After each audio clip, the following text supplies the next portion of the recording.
I want us to look at another tip today that will help keep infidelity from marriages. And the tip we are looking at today is communication. But I don't think I want to use the word communication. It's too official for my liking. Let me use the word gist. Your spouse is your gist partner. Except you make your spouse your gist partner, because every human being, from the way God created us, we need a gist partner. Your spouse is likely to have any other person, either a male or female, as gist partner. What is gist?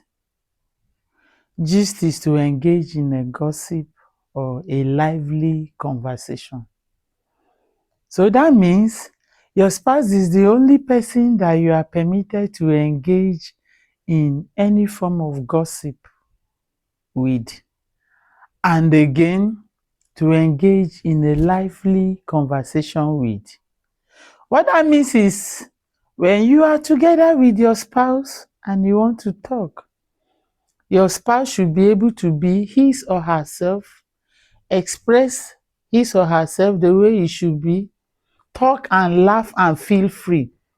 Many of us as husband and wife, we don't even stay together to talk, because when one is talking, the other is finding fault. You are laughing too much, you are opening your mouth too wide, and all that. No, your spouse is your gist partner. So you should be able to feel free to laugh and open the whole mouth and then gesticulate and all that. Because in the process of gisting together, you are bonding together, you are opening up everything absolutely to each other. So when you are together, you talk about everything, your daily activities, you talk about family, you talk about the future, you talk about food, you talk about friends, you talk about virtually everything unashamedly, and you are good to go. But by the time you begin to restrain the way you gist with your spouse, and you begin to connect with another person as your gist partner, you will begin to bond with that person. And the door of infidelity will begin to open up.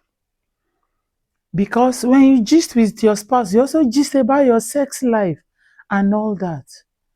But you see many people, they do that with friends, male, female friends, with colleagues, male or female. And before you know, you are even opening up your bedroom life to one man or one woman outside who will have better suggestions, and before you know, error is setting in. So please, from today, in order to bridge that gap of infidelity, let your spouse be your gist partner. Let your spouse be your gossip mate, that person that you can tell anything. That is the person you are permitted to tell what happened yesterday, how one man, one woman, one friend did something. Is the only person you are permitted to gist with in details with that. By so doing, you are breaching the gap of infidelity. My name is Mrs. Elizabeth Kadiri, the woman with inner beauty. I remain an advocate for sexual purity, both for the male and the female, both for the young and the old, both for the married and unmarried. God bless you. See you in our next video. Thank you.